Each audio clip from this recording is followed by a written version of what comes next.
but I don't understand how it's illegal. Tell me why this is a legal issue.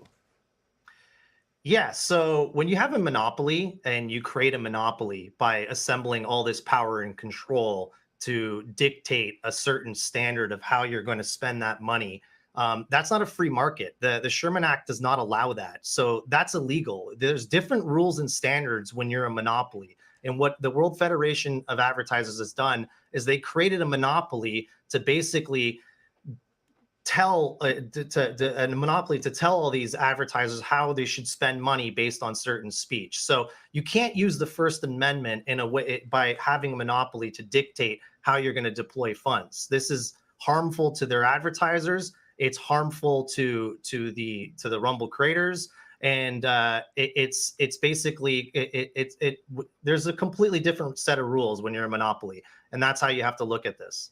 They've Speaking of monopolized the ad budgets. Speaking of monopolies, the landmark antitrust case that we were looking at, I believe it was on Monday, is the big DOJ's case against Google, really effectively calling them a monopoly in that ruling. And sort of the next part of that case is determining if Google has to be broken up or if there's some other remedy. You've also been in fights with Google as well. How are you thinking about the way that that case does or does not impact your case with Google?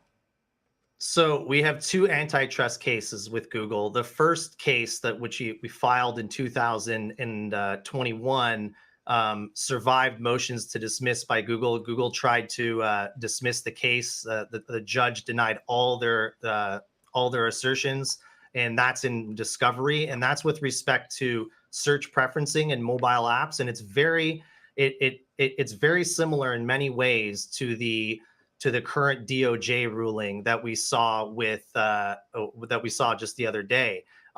Basically, what Google is doing, they have a monopoly as well, and by having monopoly, they're using their power both in search and in the DOJ case, as we saw, by pre-installing their mobile apps and defaulting their mobile apps on